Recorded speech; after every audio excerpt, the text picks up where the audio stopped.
Ô, Ale Oliveira, boa tarde. Boa tarde. O que a gente pode dizer da derrota do Cruzeiro no Mineirão pro Fortaleza? Eu sei que o torcedor do Cabuloso, ele fica triste porque é um time que se acostumou a vencer, a entrar nos campeonatos pensando em título, mas a realidade é realmente muito diferente e dessa vez bateu na porta do Cruzeiro de uma forma bem forte, né? Porque já são 7 jogos sem vencer, contando a eliminação na Copa do Brasil, são 3 derrotas nas últimas 4 partidas. Então, realmente, isso machuca, isso dói, mas para que o Cruzeiro consiga atingir o nível que conseguiu no início do campeonato, né? Nas primeiras rodadas, ali entre os líderes do campeonato, tem que dar tudo certo.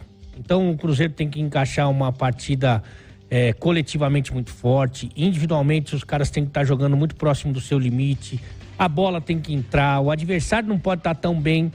Quando você perde algum desses fatores, realmente fica mais difícil, principalmente você pegando um adversário que hoje investe mais, que se conhece há mais tempo, que tem um treinador que é muito bom e que já está há um bom tempo no comando técnico do time, e as coisas acabam não acontecendo. Evidentemente que o gramado tem a sua parcela de responsabilidade, porque é um prejuízo técnico para o jogo, né? E principalmente quando um time tem a responsabilidade de criar, né? Tá jogando em casa, precisa partir para cima, esse time sofre ainda mais.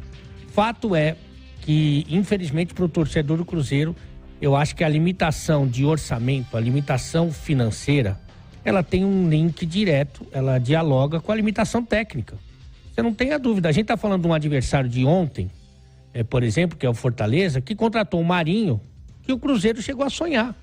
Mas não tem condição financeira para fazer esse tipo de contratação, esse aporte. Conseguiu segurar o Tinga que o Cruzeiro estava querendo. Por exemplo, né? E assim por diante. Então, hoje, infelizmente, embora até o início do campeonato tenha mostrado uma outra realidade, a briga do Cruzeiro é uma briga diferente do que a história mostra, né? E isso o Ronaldo tenta explicar toda vez que ele dá um depoimento, dizendo que realmente a situação é muito complicada e tal. O Cruzeiro já é muito mais valioso do que era o ano passado e o ano que vem vai ser mais ainda. Mas o torcedor, ele precisa ter um pouquinho de paciência. Eu não sou comentarista de torcedor, eu entendo a dor do torcedor do Cabuloso, mas isso vai acontecer mais vezes na competição, viu, Romano?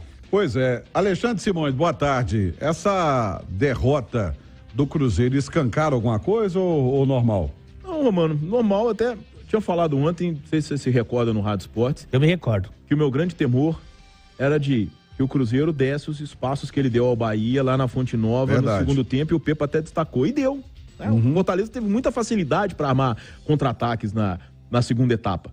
Né? Depois do 1-0, então. Isso. O Cruzeiro teve a bola do jogo, aquela cabeçada do Bruno Rodrigues, poderia ter sido uma finalização melhor, né? E o primeiro gol num jogo desse estilo. E uma grande defesa do João Ricardo. Sim, mas a bola foi bem em cima dele também, né? Então, quer dizer, é essa história. Até no final, na hora que a gente pensa nessa história, não é fácil ali, mas. Teve uma do Stênio também, que ele tentou tirar a bota pra fora já, quando já tava 1-0 pro Fortaleza no final do jogo, uma cabeçada do Stênio, uma jogada que ele tava mais difícil do Bruno Rodrigues. Do João Ricardo. Sim, mas a questão é que o primeiro gol é o gol mais difícil no jogo. Num jogo difícil e de certa forma até equilibrado, como era o primeiro tempo de Cruzeiro e Fortaleza de ontem, mais ainda, né? Porque aí, se o Cruzeiro consegue alcançar o primeiro gol, aí ele teria a maneira de jogar que ele gosta mais, que é um futebol de velocidade reativo, né? Então o Cruzeiro se dá muito bem às vezes contra adversários de um nível técnico superior. Por quê? Porque esses adversários vão para cima, dão mais espaço. Agora, o Cruzeiro perder pro Fortaleza é extremamente normal. O Fortaleza tem um investimento maior que o do Cruzeiro, tem um trabalho mais longevo que o do Cruzeiro e tem um time melhor que o do Cruzeiro, né? O Ale colocou bem aí, o Marinho tá indo pro Fortaleza ganhar não menos que R$500 mil por mês. Time que já tem o Thiago Galhardo, por exemplo, time que tem outros jogadores que seriam titulares do Cruzeiro com facilidade. Eu só acho, Romano, duas coisas. Eu penso duas coisas. A primeira delas, repito, o título do Cruzeiro é ser 16º colocado do Campeonato Brasileiro. É não voltar para a Série B. Esse é o título que o Cruzeiro pode conquistar na Série A. O torcedor precisa tomar uma decisão urgente se ele vai querer participar disso ou não. Se ele vai querer participar disso ou não. O Lucas Oliveira é o zagueiro do sonho do torcedor do Cruzeiro? Claro que não. O Gilberto e o Henrique Dourado são o centroavante do sonho? Claro que não. Estão vivendo fase ruim? Estão vivendo fase ruim. No gol do Fortaleza ontem, o cara passou pelo Lucas Oliveira como se não tivesse ninguém na velocidade, o Caleb, passou. Mas são as melhores peças que o Cruzeiro pode ter. Então o torcedor do Cruzeiro, ele precisa tomar uma decisão. Ele vai tentar ajudar o clube a ser 16º do Campeonato Brasileiro, ou ele vai participar do processo de devolução do Cruzeiro para a Série B do Campeonato Brasileiro. E tem outra coisa que eu falo há muito tempo, tá? Tá essa brigaiada aí de estádio, não tem gramado, aliás, o gramado ontem, né? Mas isso aí a gente não vai nem falar mais. Aliás, hoje a gente tem uma matéria, tá? Do Mardelio Couto, daqui a pouquinho, sobre essa situação, tá? Chama sua atenção, ouvinte da Itatiaia, sobre essa situação de que os grandes shows vão sair do gramado Mineirão. Até porque não é lugar deles, né? Exatamente. Não é lugar deles. O lugar deles é o lugar do futebol. Mas eu mantenho a minha posição. Este time do Cruzeiro, este grupo do Cruzeiro, ele rende melhor no estádio Independência. E não é por questão de gramado, é por questão de torcida, de pressão. O ambiente, o Alê trabalhou profissionalmente com futebol, sabe disso. O ambiente do jogo muda muita coisa. Muda muita coisa. A gente vai ver isso contra o São Paulo. 20 mil pessoas no Independência provocam uma pressão que 50 mil no Mineirão não provoca. E outra era 28. Com setores, inclusive, que não foram nem abertos, tá? Esse time do Cruzeiro, e não é coincidência, o Romano, jogou 3 vezes no Mineirão, perdeu as 3 e não fez nem gol. Jogou 3 vezes no Independência pro Campeonato Brasileiro e Copa do Brasil. Ganhou as 3.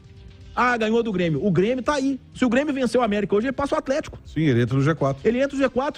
Ah, venceu o Santos. O Santos tem um time equiparado ao do Cruzeiro, se não for melhor. O Santos tem Soteldo, tem Mendonça, tem Messias, tem um dos melhores goleiros do Brasil, João Paulo, tem Lucas Lima, é nome. O Cruzeiro também tem muito nome. Tem o menino que arrebentou com o Brasil no Mundial Sub-20 aí, tem Marcos Leonardo, centroavante, então, e venceu o Náutico na Copa do Brasil com um adversário menos.